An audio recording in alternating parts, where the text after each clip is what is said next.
안녕하세요. 다음 세대 논술 2026년 3월 둘째 주 논술학의 주제는 과학 과목의 별에서 온 그대 산소 이야기입니다. 다음 세대 논술 16호 13페이지입니다. 이번 원고의 도입부를 보시면 우리가 무엇에 대해 공부하게 될지 알 수 있습니다. 논술 공부에서 가장 중요한 훈련은 글을 읽으면서 동시에 핵심 키워드를 찾고 핵심 내용을 요약해 보는 것입니다.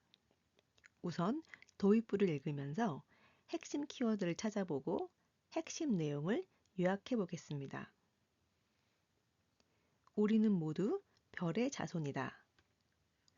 천문학자 칼 세이건이 그의 저서 코스모스에서 한 말입니다. 인간을 이루는 수많은 원소 중 수소와 헬륨, 약간의 리튬을 제외한 원소들은 모두 별에서 만들어지기 때문이죠. 별에서 만들어진 여러 원소 중에서 산소는 우리가 숨을 쉬며 살아가는데 꼭 필요한 물질이자 우리 몸을 구성하는 원소 중 가장 많은 부분을 차지합니다. 전체 공기 중 21%를 차지하고 있어 질소 다음으로 많은 원소이기도 하죠. 암석과 흙 속에도 산소가 포함되어 있고 우리 몸을 이루는 세포 하나하나에도 산소가 들어가 있답니다. 이번 호에서는 우리 주변 곳곳에 존재하는 산소가 어떤 역할을 하는지 자세히 알아보도록 하겠습니다.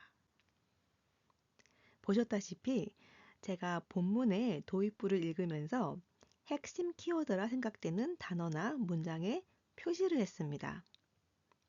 표시한 단어나 문장을 연결해 보면 별에서 여러 원소가 만들어지는데 그중 산소는 우리가 살아가는데 꼭 필요한 물질이고 그래서 산소의 역할에 대해 알아보겠다. 이 말이 도입부의 핵심 내용인 거죠. 기타 설명은 추후 문제풀이 할 때 필요하다면 참고하면 됩니다. 중요한 건 핵심 내용을 빠르게 파악하는 능력입니다. 표시한 단어와 문장을 연결해서 뽑은 핵심 내용을 다시 언급하면 별에서 여러 원소가 만들어지는데 그중 산소는 우리가 살아가는데 꼭 필요한 물질이고 그래서 산소의 역할에 대해 알아보겠다. 이 내용이었죠. 자, 이걸 온전한 문장으로 만들어 보겠습니다. 우선 메인 주어는 산소가 되어야겠죠? 요약할 때 중요한 건 이 주어를 먼저 정하고 주어에 해당하는 서술어와 설명 부분을 미리 정하는 겁니다.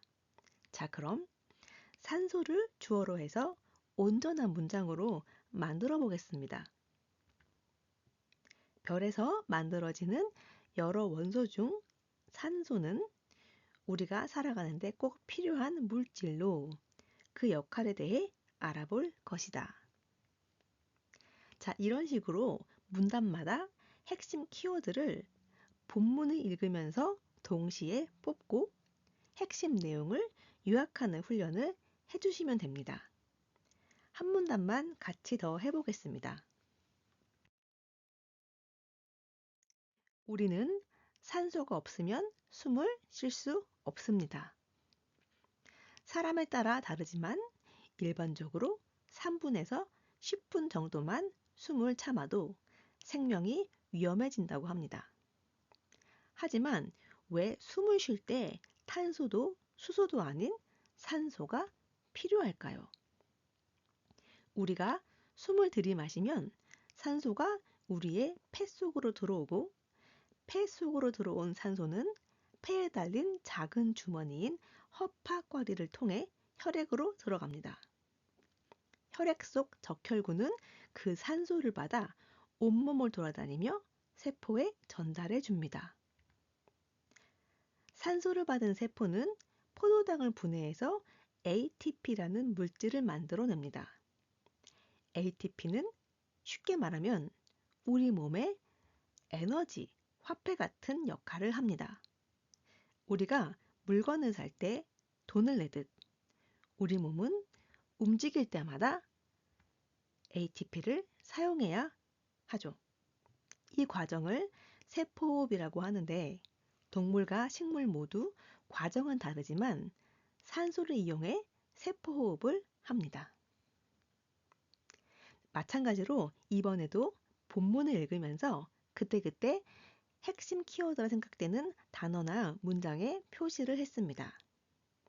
구체적인 설명은 일단 빼고 핵심만 뽑아서 정리를 해보면 우리는 숨을 쉴 때 산소가 필요한데 그 이유는 우리 몸을 움직이는데 필요한 에너지인 ATP를 산소가 만들어낸다는 말이죠. 그럼 다시 온전한 문장으로 만들기 위해 주어를 먼저 설정해야 합니다.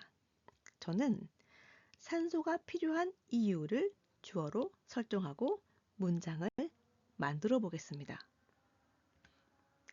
숨을 쉴 때 산소가 필요한 이유는 산소가 몸의 세포를 움직이는데 필요한 에너지인 ATP를 생산하기 위해 필수적이기 때문이다. 네, 산소가 필요한 이유는 이게 주어기 때문에 서술어는 때문이다로 끝내야 했고요. 제가 또 추가한 단어는 만들어내다 대신에 생산하다 라는 단어를 썼고 또 필요한 대신에 필수적인 이란 단어를 제가 선택을 했습니다. 이런 식으로 문단마다 핵심 키워드를 뽑고 핵심 내용을 요약하는 훈련을 해주시길 권고드립니다. 자, 그럼 이제부터 논술하기 문제를 보겠습니다. 주어진 본문을 통해 알 수 있는 산소가 가진 두 얼굴, 양면성 또는 양면적 속성에 대해 대조하여 서술하세요. 논술 문제가 주어지면 가장 먼저 해야 할 일이 문제를 분석하는 것입니다. 이 문제를 보면 산소가 가진 두 얼굴이 키워드죠. 본문을 읽으면서 핵심 키워드와 요약을 했다면 산소가 가진 좋은 면과 나쁜 면을 체크하셨을 겁니다. 만약 아직 본문을 안 읽었다면 저는 본문보다 이 문제를 먼저 읽는 것도 추천드립니다. 논술 문제의 핵심을 중심으로 본문은 읽어 내려가면 되기 때문이죠. 이 논술 문제에서 확인할 수 있는 건 산소는 좋은 면과 나쁜 면을 가지고 있다. 그리고 이 두 가지 면을 본문을 읽으면서 확인하고 이 두 가지 면을 대조하는 글을 쓰면 되는 겁니다. 네, 어렵지 않습니다. 본문을 자세히 보면 소제목이 있습니다. 이 소제목은 문단의 핵심 키워드를 뽑아서 달아놓은 겁니다.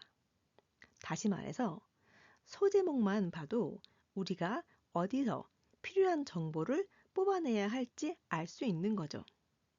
이번 본문에서 소제목은 숨을 쉴 때 필요한 산소, 인류 문명 발전에 이바지한 산소, 산소의 또 다른 얼굴입니다.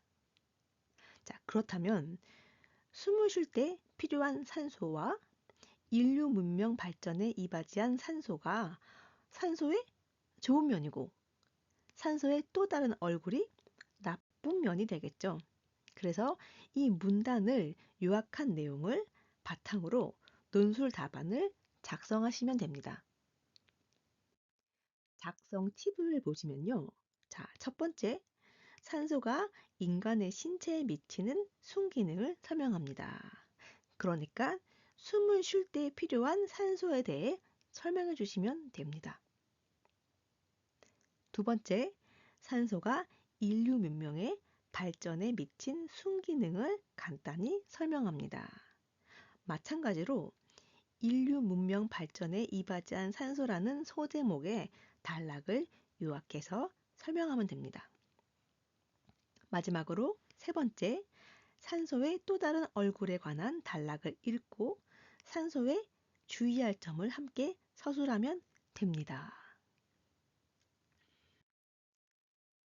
다음 세의 논술 2번호부터 저희가 예시 답안을 교재 뒤쪽에 넣어드렸습니다. 논술 답안 작성이 어려운 친구들은 저희가 제시하는 예시 답안을 한번 필사하면서 문장을 써보는 것도 좋은 훈련이 되기 때문입니다. 예시 답안을 여러 번 읽으면서 외워보는 것도 추천드립니다. 2026년 3월 둘째 주 논술하기 별에서 온 그대 산소 이야기였습니다. 작성하신 글 네이버 카페에 올려주시면 내 선착순 10분까지 무료 첨삭 드리도록 하겠습니다. 저는 다음 시간에 뵙겠습니다. 감사합니다.